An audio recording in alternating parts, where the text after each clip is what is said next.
Hi, what's happening, y'all? It's your boy Rico from StreetScores, and I'm really intrigued by this corner that we just brought in. This is a former 2023 Detroit Lions starting corner. Just last year starting for the Detroit Lions that we brought in for a workout. Apparently the workout went well. We're going to dive into everything who this guy is, what he could potentially bring to the table, why we possibly could need him. Is he a Benjamin St-Juste replacement? No, Benogany just had a bad game. Also, this guy's a pass breakup king. We're going to dive into all of that and more, but before we do, make sure you stiff arm that like button, stiff arm the subscription button, and stiff arm the bell next to that subscription button so you get notification each and every time I release an informative and opinionated video just like this one. Make sure you stay tuned to all of the content. Of course, I will be live streaming this upcoming Titans game. They are not sweet, but of course, that after the way we lost to the Cowboys, nobody's sweet on our schedule. I will be live streaming that entire game. Still expect us to win that game, but make sure you pull up for the live play-by-play analysis and breakdowns of everything that's going on live, and make sure you stay tuned for all of the daily content. And let's go ahead and get to this video, man. Let's get it. Adam.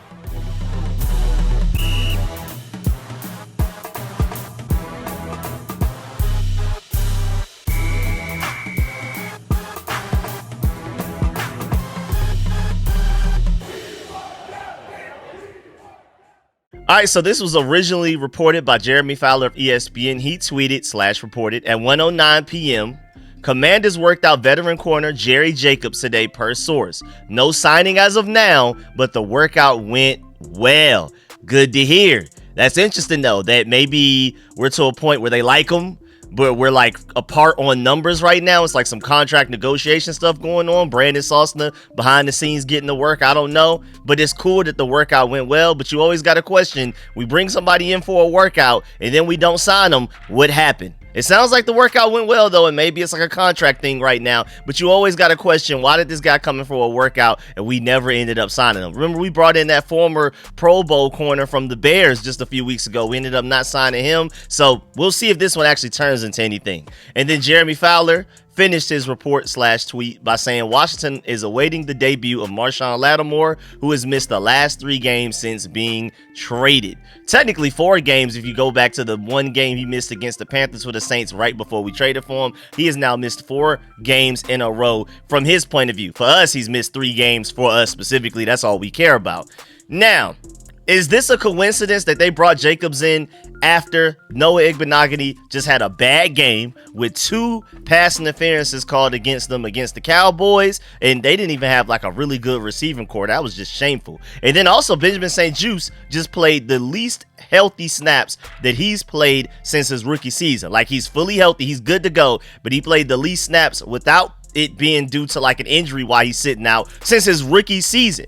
Like, is this a coincidence or is this a direct result of those things?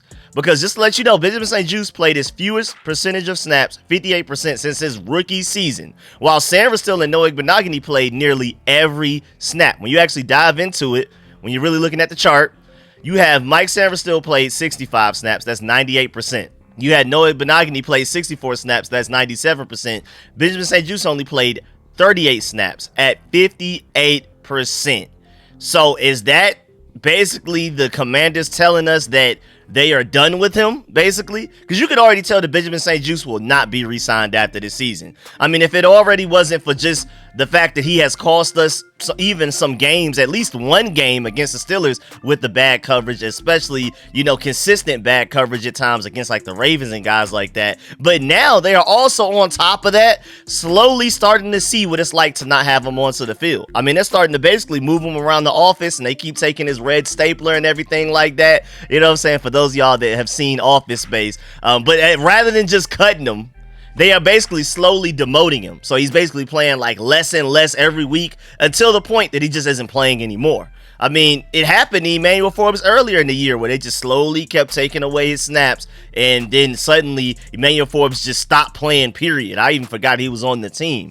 You know, Michael Davis was different, though. They just straight up benched him after the Giants game, after what Malik Neighbors did to him. But everybody else was like a smoother transition of, yeah, we're going to slowly start to get rid of you. You're going to go just playing less and less to the point that there is no less. You're just straight up not playing at all. So Benjamin St-Juste smooth.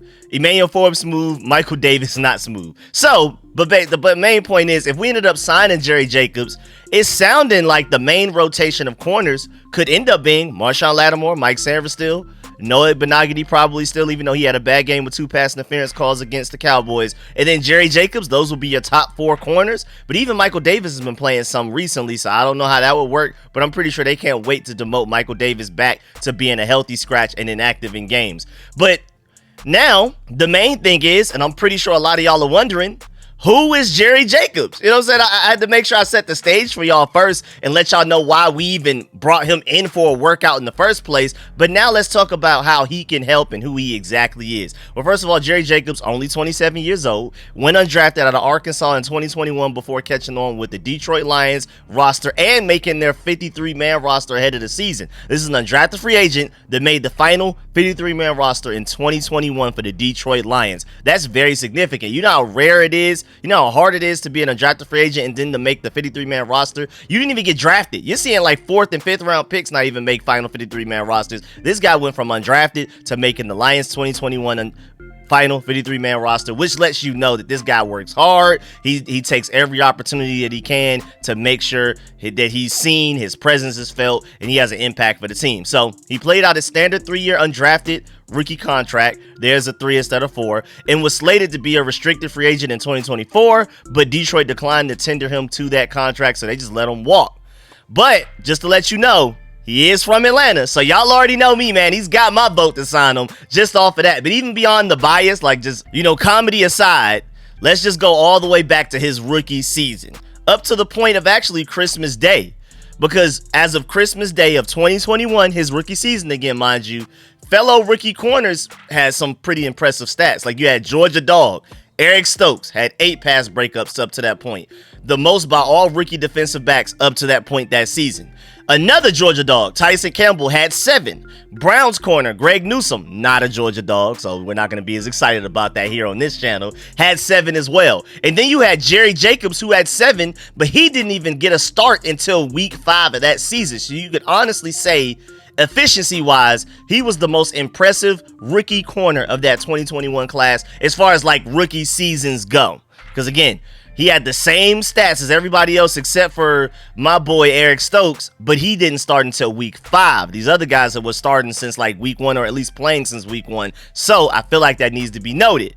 Jacobs had a career best 3 interceptions and 8 pass breakups for the Lions just last season. We're talking about 2023. We're not talking about a 30-something-year-old where he had a great season just a few years ago. We're talking about literally last NFL regular season when we only won 4 games. This guy was playing for the Detroit Lions. He got 3 interceptions and 8 pass breakups for the Detroit Lions as their starting corner. I mean, going even further back, let's just talk about the 2023 season. The first 5 weeks, Jerry Jacobs led the Detroit Lions in interceptions with 3, passes defense with 5, and solo tackles with 27. He led the Detroit Lions in 2023 through the first 5 games, interceptions, passes defense, and solo tackles as a corner.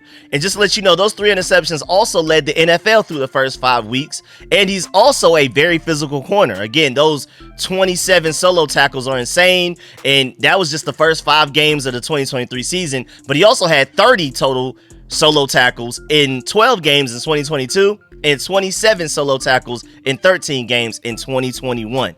And he also was doing a great job of battling against Puka Nacua in training camp this offseason, like this past offseason, 2024, back in like August. He did a great job covering and battling against Puka Nacua in their training camp for the Los Angeles Rams, because again, he went from the Detroit Lions. They chose not to keep him. Even though he was a restricted free agent, they still chose not to keep him. And then they let him walk, and he ended up with the Rams, and he had a really good battle with Puka Nacua, as you can see on the screen right now.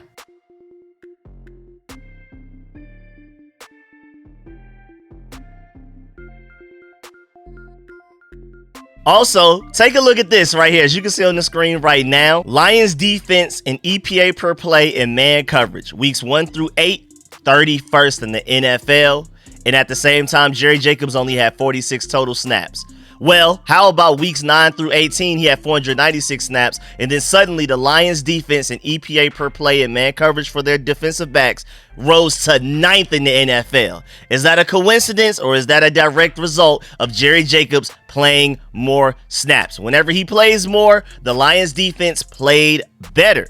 Also, just to let you know, this guy in total has 3 seasons, 29 games started, 23 passes defended, and 4 interceptions. And ever since the Lions didn't want to re-sign him, he ended up going to the Rams. Lions fans have been constantly screaming on Twitter and out loud about how much they want him back. And they particularly prefer him over their current corner right now in Kendall Vilder. Specifically, there are so many tweets of it. I mean, look on the screen right now. You have this Detroit Lions fan just straight up saying Jerry Jacobs greater than Vildor.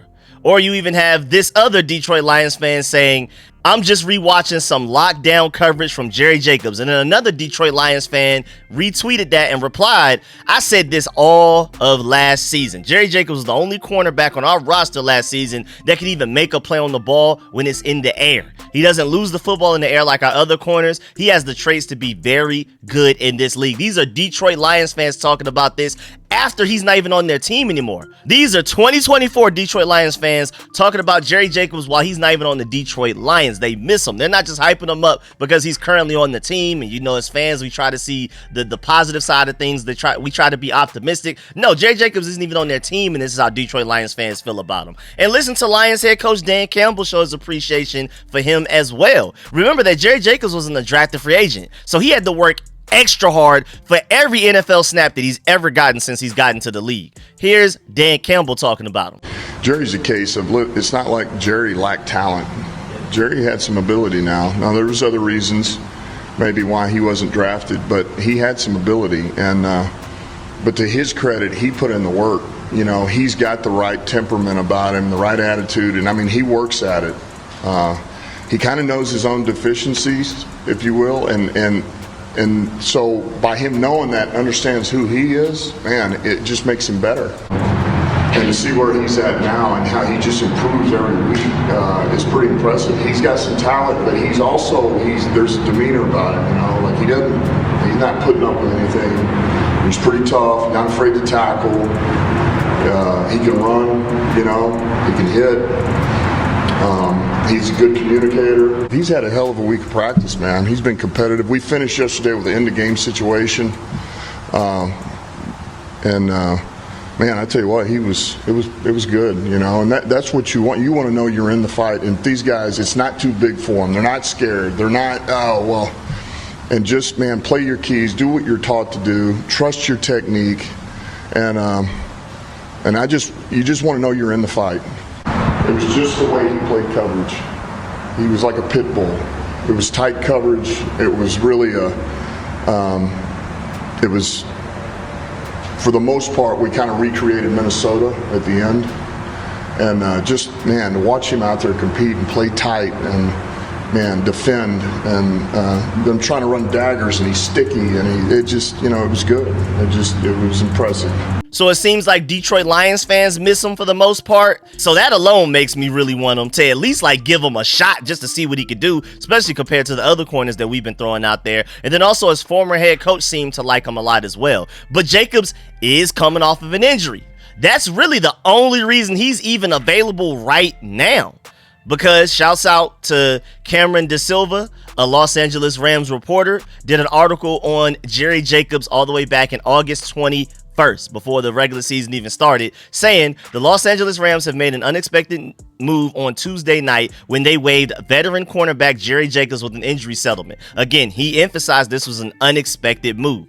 The team just signed Jacobs last month after Darian Kendrick tore his ACL and Darius Williams strained his hamstring, so his stint in Los Angeles was very brief.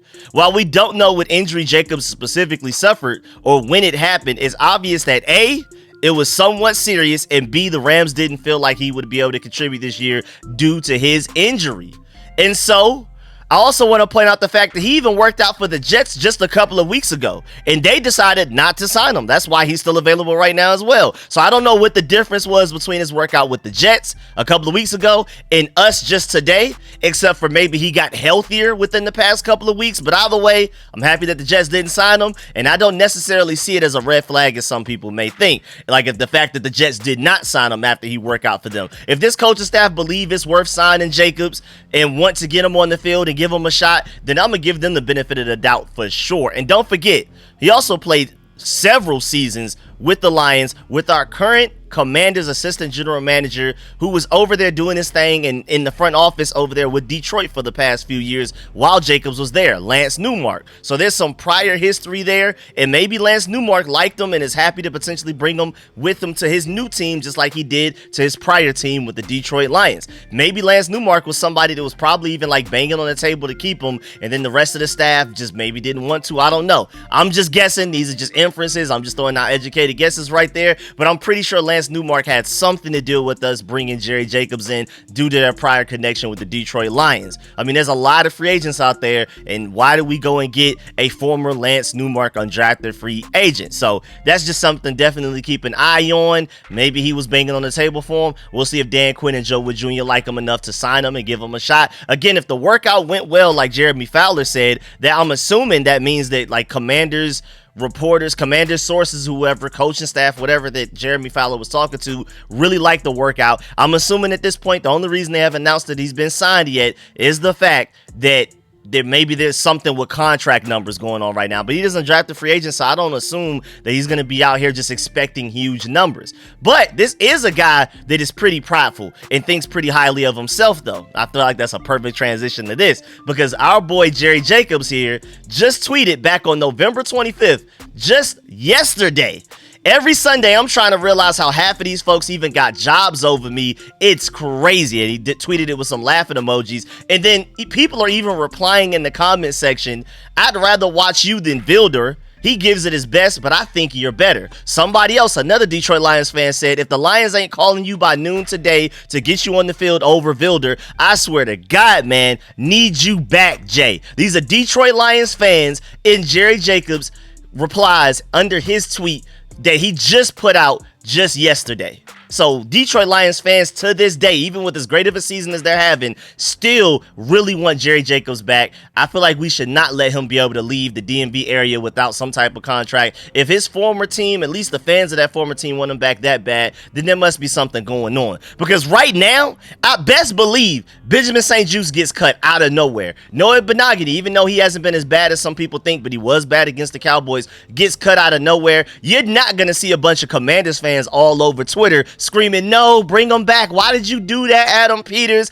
No, bring him back, please. He was a good corner. That was a bad move." You're not going to see none of that. If we were to cut Emmanuel Forbes today, you would not see a bunch of Commanders fans screaming and complaining like a lot of Detroit Lions fans are doing on the behalf of Jerry Jacobs. Now, of course, that doesn't just automatically equal scouting Jerry Jacobs and that he's a really good corner, but I do feel like there's something there. Again, so compared to us, Benjamin St-Juste, Emmanuel Forbes, Noah Benogany get cut right now, you're not going to see a bunch of Commanders fans screaming on the internet. They are fighting for Jerry Jacobs. They are literally like tweeting at the Detroit Lions, "Please bring him back." So there must be something there to at least look at. I feel like that should be enough to get you to kind of like put an eye on him and see what's going on. And then from there, the fact that he had a good workout, I say give him a shot. I mean, I know we're trying to make the playoffs and things like that, and we're trying to get back on track from all of these losses that we've taken 3 in a row, but the one that hurt the most was the Cowboys one, because I mean, that team is sorry. The fact that we lost to them, I mean, we don't even feel like we're a 7-5 team, to be completely honest. But either way,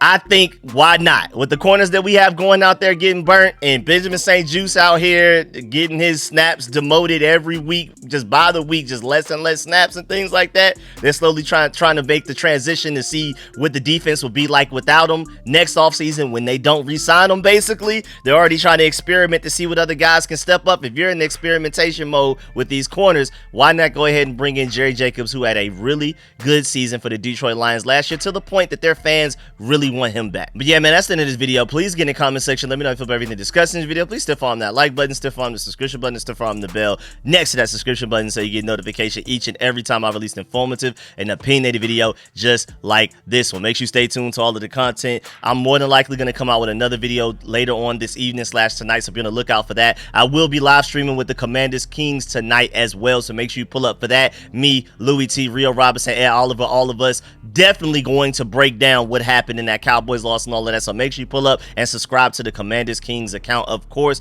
And of course, do not leave this video without leaving a like. If you made it this far, salute to you. I really appreciate you. And also let me know in the comment section how you feel about everything discussed in this video, especially how do you feel about Jerry Jacobs. If you've had the time to go look at his tape and things like that, let me know how you feel about us potentially at least giving him a shot. Sign him, throw him out there, see what happens. Especially right now with Marshawn Lattimore, we'll probably hold him until the bye week, so why not just go ahead and throw him out there against the Titans and see what happens? Who knows? Or sign him now, give him the entire bye week to learn the defense, and then maybe he'll be a part of the rotation against the Saints. Let me know how you feel about all of that. Mike Sarverstill's a dog right now. We have one in him, but Marshawn Lattimore still hasn't touched the field. Why not go ahead and give Jerry Jacobs a shot, especially if Marshawn Lattimore doesn't play against the Titans, which is quite likely. Just go ahead and throw him out there. What could it hurt? How much worse could he be than Benjamin St. Juste out there, or Emmanuel Forbes or Michael Davis? So let me know how you feel about all of that. Really appreciate y'all. I'm gonna catch y'all later. I'm out.